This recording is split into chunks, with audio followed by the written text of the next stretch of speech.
Hello, welcome back to my channel. I'm your girl, Sincerely KSO. If it is your first time to my channel, welcome.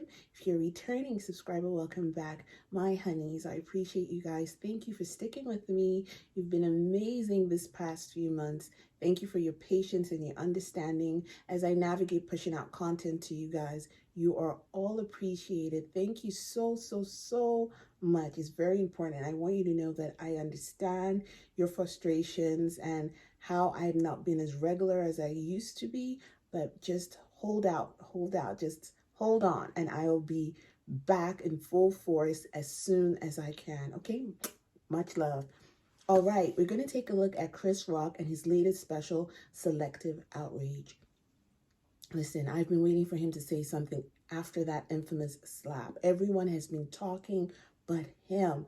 And I know a lot of comedians use their stage and their platforms to address certain issues, whether it be political, social, whatever it is. But I heard that he went in and I want to hear it. I'm not going to put up the full-length reactions over on Patreon. If you want to watch it, head over to Netflix. This reaction and commentary will contain clips and my opinion as to the things that he said. Chris isn't running a cult. He's open to conversation, and I love how his mind works as well. Just like Dave Chappelle, right? They're both amazing and intelligent men. So I want to hear what he has to say, and I'm looking forward to watching it, and I'll give you my feedback. So there will be moments where I pause. This is, I think, an hour special. I'm going to be cutting it up to address certain topics that he addresses as well. So I just want to get that out there so everyone knows, and they're like, why is she pausing? Because that is what I'm going to do. Also, to avoid any copyright issues, as you know, I'm staying clear of those. I'm staying clear of those. So there will be a lot of pausing, intermittent stops, and giving my feedback. And the clips might not be full length, like I said. If you want to know, it might be best for you to watch the special before watching my reaction to it. So that way it won't be your first time as well. All right. Please subscribe to this channel and leave your comments as well. Not need another rapper mad at me, okay? I don't need it. I don't need that smoke. I'm like The Rock. I do not need the smoke. Y'all know what happened to me. Getting smacked by Suge Smith. Everybody knows. Everybody fucking knows. Yes, it happened. I got smacked like a year ago. Fucking last week, I got smacked in the fucking Oscars by this motherfucker. And people like, did it hurt? Oh. It still hurts. I got Summertime ringing in my ears.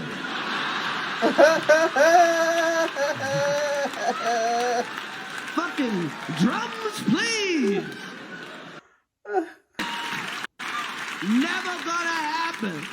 I couldn't believe it, and I love Men in Black. No. It's never gonna happen. No. Fuck that shit. I took that hit like Pacquiao, motherfucker.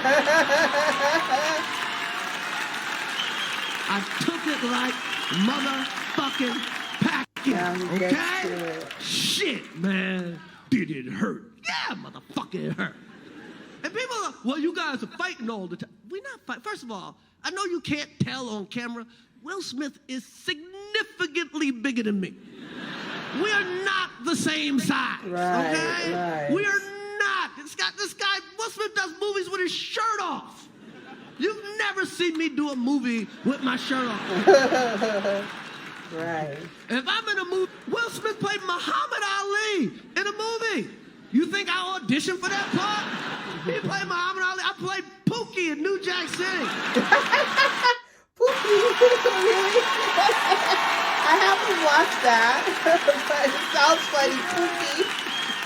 Pookie. Will Smith practices selective outrage.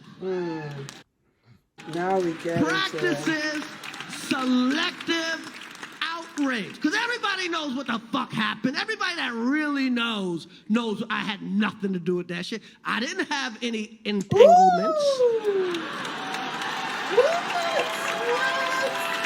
Tell it. I did not have any entanglement. And then for people that don't know, what everybody knows, his wife was fucking her son's friend. Okay? Now, I normally would not talk about this shit. But for some reason, these niggas put that shit on the internet.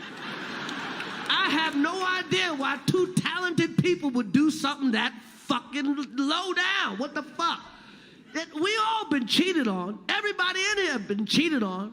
None of us have ever been interviewed by the person that cheated on us on television. None of us. It's like, hey, I was sucking somebody else's dick. How did that make you feel?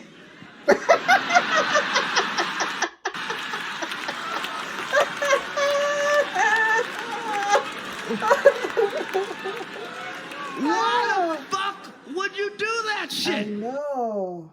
She hurt him way more than he hurt me, okay? Okay? And by the way, he does that shit.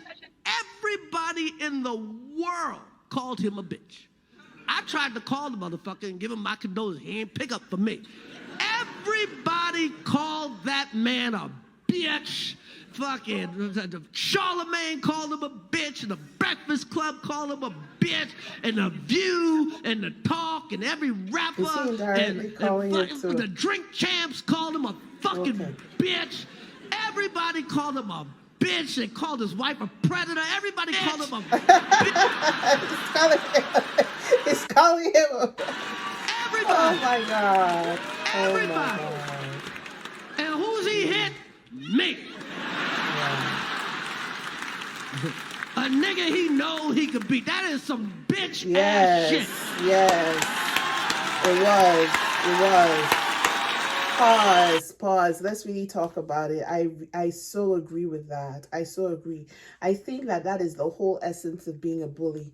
Because they never pick on people their own size. They never pick on equal challengers. Like, would he ever go to smack Charlemagne?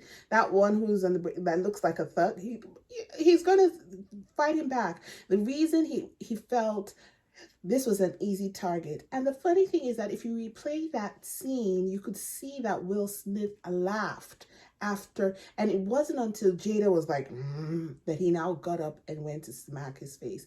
Like, they could have handled that in a different way. I'm happy that Will Smith has apologized and said he was sorry, but I still feel like that whole scenario was not. You've embarrassed yourself. Your better half, your spouse, has publicly humiliated you. You can't expect to have that level of respect from a stand-up comic if you're expecting it. And the thing is, I think Chris Rock had insulted some other people, but I can't remember their names. Like, he in the Oscar, it wasn't like he was just targeting Jada. There were several other people he had made fun of. You know what I mean? Several other people he had made fun of that night. And to make it seem like, oh, I'm going to get you, I'm going to target you, I'm going to make you feel, no, that wasn't necessary. It hurt. And that thing about him saying it hurt emotionally as well. Because I'm sure prior to that scenario, all black men sort of admired Will Smith and his swag and his, he's the Fresh Prince of Bel-Air. He's a great rapper. Well, not a great, but he has some successful music. Like he's doing Summertime. I did a reaction to that too. Fresh Prince, everyone knows. Men in Black, Independence. Like, these are movies that people have. I've not watched Muhammad Ali, but I've heard about it, that he was in it. So there's just I don't blame Chris for going off and calling him. Everybody called you this. Everybody called you. Why me? Why me? And it's also an ego thing. Like, you did it on a publicized, on a global stage. People watch the Oscars in Nigeria. They watch the Oscars in South Africa. They watch the Oscars in China. Like, you can't. Oh no, that is huge. And what also hurts me about that night is that Chris Rock didn't have anyone to defend him. Like I said in the very beginning, he had no one to defend him. Now, let's just assume that this was my husband. Someone. The alternate move is for the wife to get up and go punch Jada in the face. So let's all get cranked up in here. Let's get stupid and let's get mad. But there was nobody. He didn't have a wife. He didn't have his brothers. The friends and colleagues could not start a brawl. You know what I mean? And they didn't remove Will Smith that night. So he still had to perform in front of the... Oh, no. That was horrible. That was horrid and very offensive.